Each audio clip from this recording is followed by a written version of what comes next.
What's good, YouTube? Baby Keem just dropped his first debut album, The Melodic Blue, and we gotta review it. I was gonna react to it kind of like how I normally do, listening to every song, and I decided, you know what, with YouTube's copyright restrictions and all that, it's hard to get that out. It's a lot of editing, so I thought, you know what, from now on, I'm just gonna review the albums that come out after I listen to them first.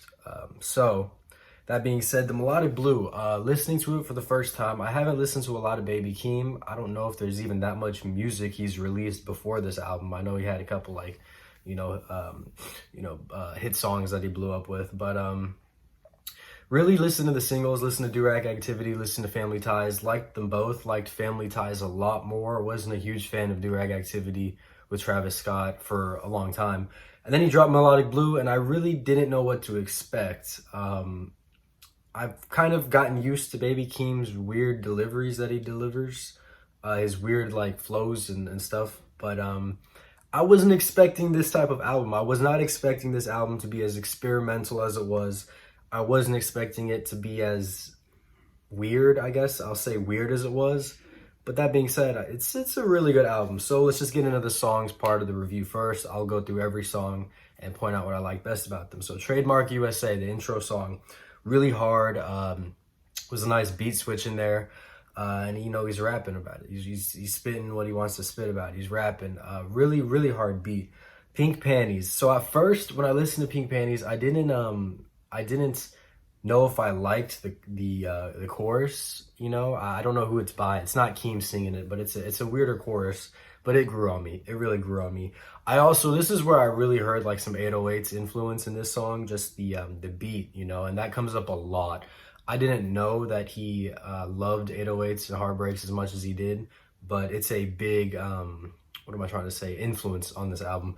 So yeah, really bouncy track. Scapegoats was more like an interlude, and it was really the first of all, it's really short, again, kind of like an interlude.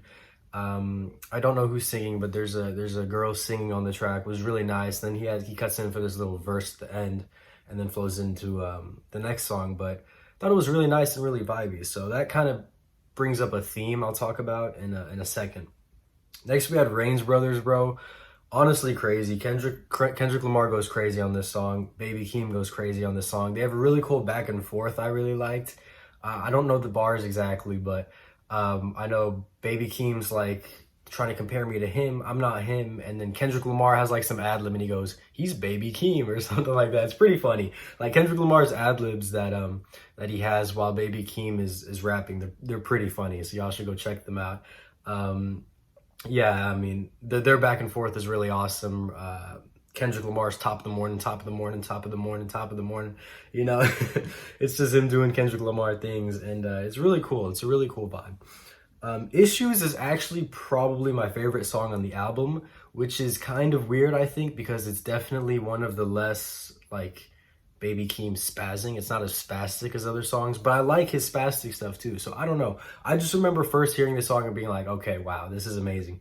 And it's a vibey song. So the theme I was talking about earlier is that when Baby Keem's doing this album, it seems like there's a hard song, then a vibey song, then hard, vibey. And it alternates almost perfectly to a T, where you can pretty much predict if the next song is going to be a hard or vibey song, which was cool. I liked how it wasn't just, split up completely. But Issues I really liked. There's a beat switch that comes through. He's singing, man. I didn't even recognize him that he could sing like that, but he's singing in the intro.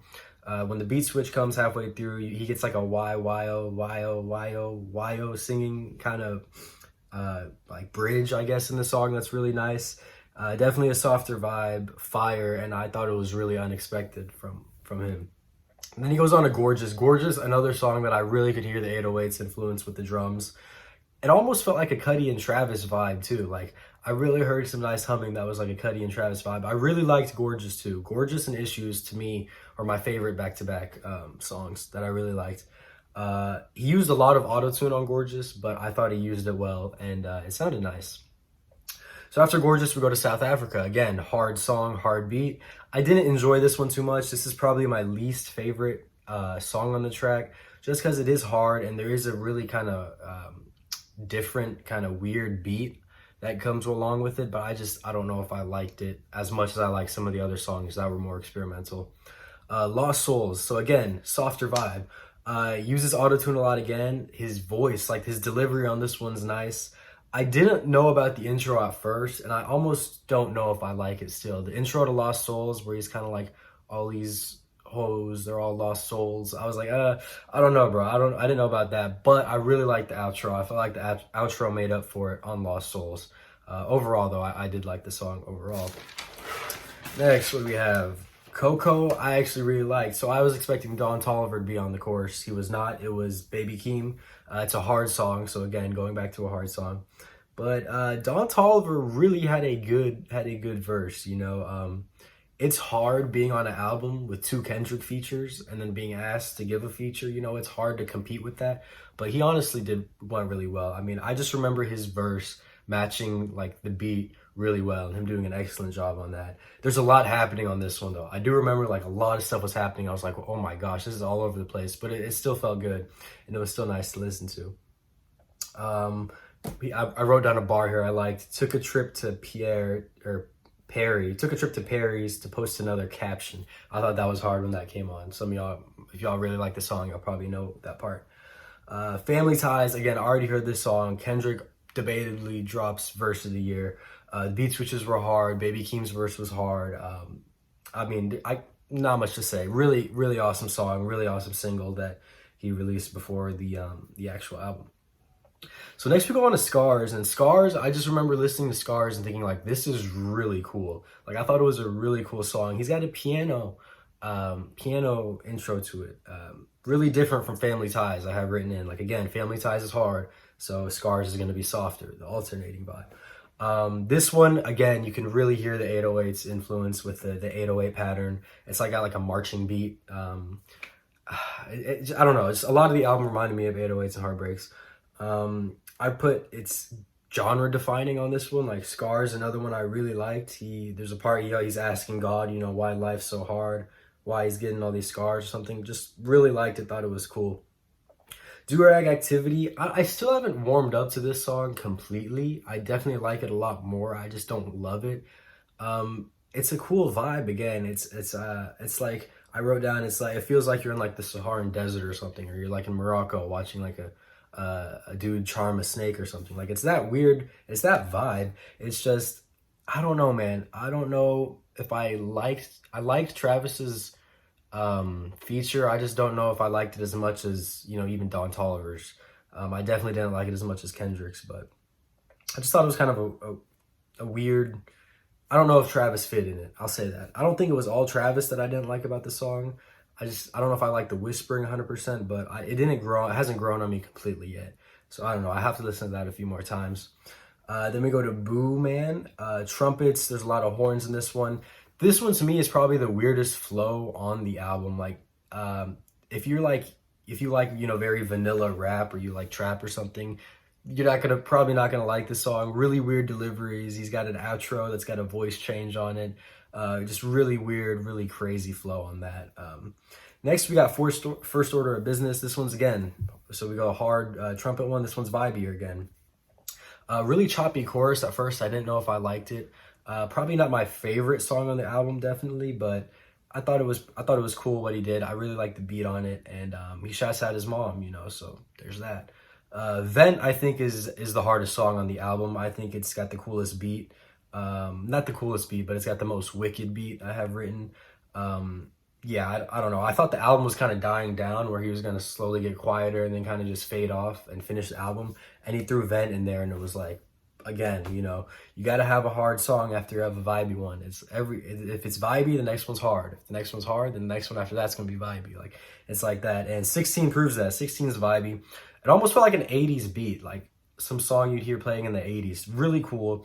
I liked how he rapped on it. He was kind of talking. He was being more thoughtful about his life and all that stuff.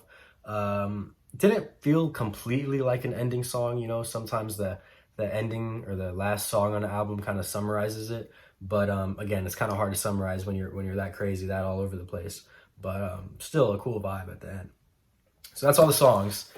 My initial thoughts on those, and then final thoughts. So the biggest thing with Baby Keem is you have to be willing to be open to like his voice, his flows, and his like deliveries. Like if you don't like that, you're not gonna really like the album because honestly, I didn't really listen to Baby Keem before this, and I was kind of going in because I know he's related to Kendrick. I know Kendrick mentored him on this, so I was kind of expecting, you know, some like Kendrick Lamar, not really Kendrick Lamar level, but maybe some kind of storytelling or some kind of like, you know, rapping like that, or maybe some kind of I don't know, like lyricalness. The album's not the most lyrical you're gonna listen to. I was actually surprised on how unlyrical it was. I'll have a little section at the end where I go off, where I read off some of kind of the questionable lyrics. That's probably the biggest, you know, kind of the biggest point I don't like about the album actually is some of the lyrics. He raps around about girls, and he has a lot of weak bars in the album overall that I felt like could have been maybe deeper, or he could have made you think more at least. I don't know.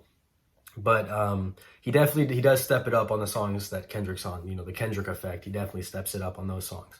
But I don't know. I'll have a section devoted to some of his questionable lyrics. But anyway, so if you can get past the lyricism and you like his flow and delivery, it's an amazing album. Like his delivery is so random. His flow changes are crazy. I haven't heard someone flow this crazily and this differently on an album since like a Young Thug album, really. He honestly reminded me of Young Thug, again, not with his beat choice, not with the sound, just on the amount of times he changed his flow. Like he was doing this, and then he was jumping over here, and then he's jumping over here, flowing again, like going everywhere with the flow. Really reminded me of Young Thug, and I love Young Thug, so I love when people change up their flows like that. The features I thought went crazy. Two Kendrick features thought were amazing. Don Toliver feature thought was amazing. The Travis feature, I just felt like, I don't know, it has to grow on me. It has to grow on me still. And obviously lots of 808s and heartbreak influence on the album, like a lot if you like the but he still had his own take on it. Like he still did his own thing with the album. He still, you know, had his own flows, his own deliveries, and really an experimental, about as an experimental album as this will get in rap nowadays. So yeah, that's pretty much it. I'll cue the kind of questionable lyric part, which normally I wouldn't. Again, I like trap, so I normally don't get on lyricism like that, but I feel like Baby Keem could have done better. You know, I almost expect more lyrically from him. Baby Keem poppin', no longer talking, ha ha ha, I'm laughing at you. I'm the same Baby Keem in 48 states. I play charades with the bank, just net 10 million, now I'm back with the Wraith, and I'm going home with the loot, mama going home with the coupe. One day I'll tell you how my life was unfortunate. For now, I'll tell you how fast these Porsches get. Cheap shots, let it rock. I open Fetty Wap. Rain like confetti drop. I bet he drop. I don't hate the trendy things, just don't like to feed the trends. Mama gave me all my sins. Love me when the story ends. What? Jumping out the coupe, pulling out smooth. I'm not afraid to lose. I'll put you on the news. Kind of bland. I'm actually noticing going back through, he talks about cars a lot. It kind of talks about like the basic cars, girls, and you know, jewelry a lot, which again, it's not horrible. Like it's not awful bars, you know, they're not like cringy. They're just really basic. So it's not like they're bad because they're cringy. They're just bad because they're basic. But again, I can't really hate on him for it too much because he's out here like the way he's rapping this, he's delivering it way better. First order of business, dog, I gotta thank my mama. Nothing wrong with that. And then after that, he goes, first order of business, get this money to my shorty. Like, bro, like you gotta pick and choose, bro, between your mama and the shorty. Two first order of businesses. Do you not like your house? Hate your place? Vroom, vroom, vroom, vroom. Bro, I don't know what it is with him in cars, dude. London, we up, the top floor, eating soul food. I don't want to eat nothing else. It's new. I want to see your new room. It's new. I want to fix your wounds. It's new. Bitch, I'm a hot ooh. But the way his flows carried, the way his delivery carried, the way the beats were amazing. It's a good album, and overall, I probably give the album right now an 8 out of 10. And that's pretty much my review. So thank y'all for watching. Peace out.